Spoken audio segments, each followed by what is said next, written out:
What's up, guys? It is Sam here. I'm about to go get another workout in, but in the meantime, I wanted to talk about how to travel for free and how to get paid to travel for free. Before I do that, make sure you press that red button. Just gently tap it until it says subscribed, and there's a little bell notification. Just tap that bell notification so YouTube can tell you every time I post a video. Now, with that being said, let's get into today's topic. Okay, so there's something, and I'm going to read it off the screen in my notes here, something called a foreign earned income exclusion. So, when you think about taxes here, right, I'm in Massachusetts, right, I think my marginal tax rate is, 22.5% or something like that, and then there's the state income tax, which is 5.05%, so the marginal effective rate would be close to 30%, right? 29 or something like that, 27. And, I earn six figures, so if it's $100,000, that's almost $30,000 a year. And that doesn't include Social Security. It also doesn't include Medicare. Social Security is around 6, I think it is. I took some notes in here. Is around 6.2, and I don't know. It might be higher for 2019, but it's around 6, and it's around 1.5%. Right. So in aggregate, it's substantially more than 27%. So you're like, Sam, what the fuck does this have to do with traveling abroad and getting paid to travel abroad? So there's the little thing that I mentioned, the foreign earned income exclusion. That's it. End of video. Peace. No, just kidding. So what that means is if you were to leave the U.S. and travel, there's 2 tests you'd have to meet to claim this exclusion. The first is you have to be a resident of a foreign country. It has to be the taxable home or something like that. You can Google it, and you can go to the IRS website and read all about it. Plenty of super stimulating documents to read. Then the second test is the physical presence test, which is something along the lines of, if you spend 330 days outside of the United States, then you can claim this, and you have earned income. Earned income means that it is not from dividends or some other sources other than actually working for it. That doesn't mean physical labor. Maybe you're a consultant, maybe you do some trading online, or whatever the case is. And then it allows you to claim an exclusion. What that means is that on the first almost $106,000, you get to claim a exclusion from income tax, right? So just for example here, we have, by the way, if you want to see the total analyzed earnings that I would estimate, check out the last video before this. It's substantially more than $100,000. Okay, anyway, so $100,000 times 0.0 or 0.27, right? Because it's a little bit over that. It's $27,000 a year.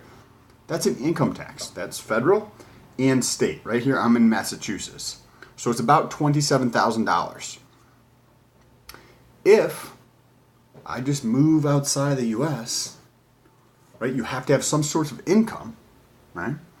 So if you have the ability to do that, right, whether you own your own business or you work for a company that allows you to travel abroad, right, or to work remotely, then you can go outside the United States and avoid paying your federal tax, your state tax, and potentially your city tax. I think there's some crazy rules in California that don't allow you to avoid the taxes in California. So just move out of California first, right? If this is your plan, just move out of California first. You can set up a residence somewhere else, and then move abroad. So that way you can avoid the taxes from California. I live in Massachusetts, so we've got state and we've got federal. So I can avoid both of those, right? So $27,000 divided by 12, that's $2,200 of additional month. I can live on $2,200 a month. So what that, I mean, like, that would allow me to do, like, I mean, $2,200 extra to travel every single month just to stay outside of the U.S. for 330 days. You still have a month and 5 days to come back into the country, and you can always just move back. So I think that if you think about this, right? So you're still going to have to pay your Social Security tax, and you're still going to have to pay your Medicare tax, right? Which is like, I think it's around 6.2 and 1.5% for those two things. The Social Security 6.2-ish, and the Medicare is around 1.5%, right? So what is that? Almost 8%, right? 7.75. So hypothetically, you could set up, and remember, like, I'm not saying anybody should do this and you should fucking do your own research, right? Like, coming from somebody who's wearing a Mountain Dew shirt, like, you should do your own shit. Like, this is just me.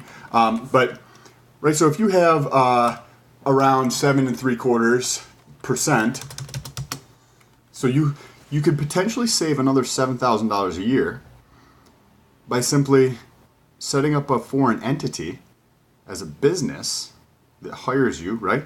So if, for me, I'm doing some stuff online, like YouTube and other things, and my intention is to have this be enough money to support me in what I want to do so that I don't have to be tied to any one geographic location. So for me, this would work. And I can set up a business outside of the United States, because businesses that are foreign businesses don't have to pay Social Security and they don't have to pay Medicare. So if there's a little bit of thought, a little bit of due diligence, and some paperwork filled out, I could potentially avoid legally $27,000 worth of taxes. It's assuming my tax, because the exclusion is only up to like $105,900 or something like that, so $106,000 roughly. So I'm just using $100,000 as the baseline here. So if you factor in both of these things, right, that's almost $35,000 a year. I don't need to be in the United States for more than 30 days, 35 days. I think 30 days is plenty sufficient for me to be here in the United States. I go back and visit family for maybe twice a year, maybe for a couple days at a time. So having the ability to come back for 2 weeks maybe, or 3 weeks, right? That saves me a substantial amount on my taxes. And I can even set up residence in the United States outside of, say if I wanted to set it up outside of Massachusetts, might make things easier from the state income tax point, but currently I'm here. So when you factor both of these things in, the aggregate is that I am able to get paid almost $35,000 a year to just travel the world. And that is how you can travel the world. So this is actually probably the intention. This is probably the path I'm going to go. So as the rest of this year plays out and 2020, I'll keep you guys posted as I move along this journey, as I learn more through this process, as I start to travel abroad and do this. I'll continue posting videos. I'll continue telling you exactly what I'm doing to help mitigate some of these costs, right?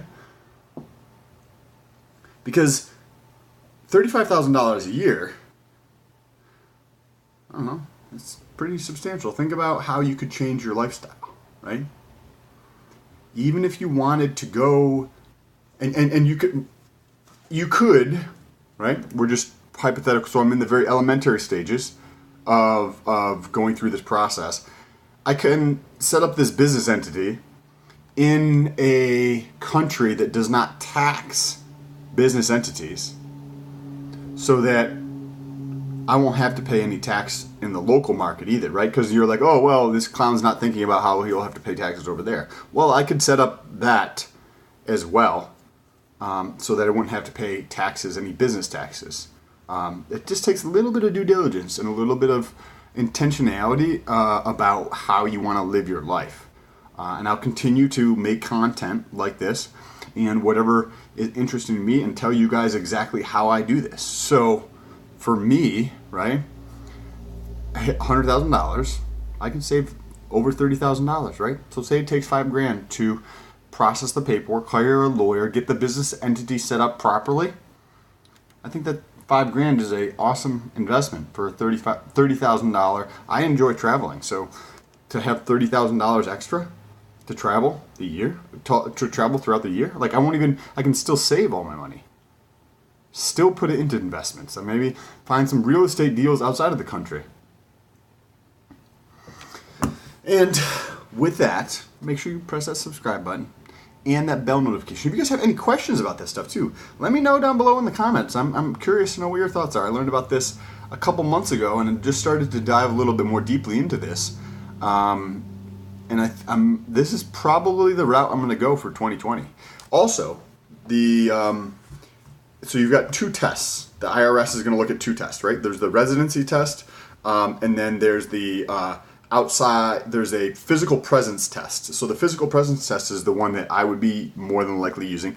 And I have to do some more research in terms of, so I've read it on the IRS, they put out like a PDF or whatever, and I read that on the PDF, and for the actual physical presence test, it said 330 days within a 12-month period. So I think, if my interpretation of this is correct from my elementary understanding of this, is if I were to start in 2018 and I can carry that over, I have to, you know what I mean? I don't think it has to be all in 1 year. I think it can carry over. So the intentionality of it is also factored into it. So if I'm going to be outside the United States for the next, say, 11 months, starting, in the end of May or something like that, that I potentially could claim for 2018. Anybody who has more experience with this, please let me know down below in the comments. I'm super curious to know. Also, in the description is my Instagram. Reach out to me on Instagram and say what's up, and give me a follow over there. I appreciate you guys. If you have any questions, again, let me know. Peace out.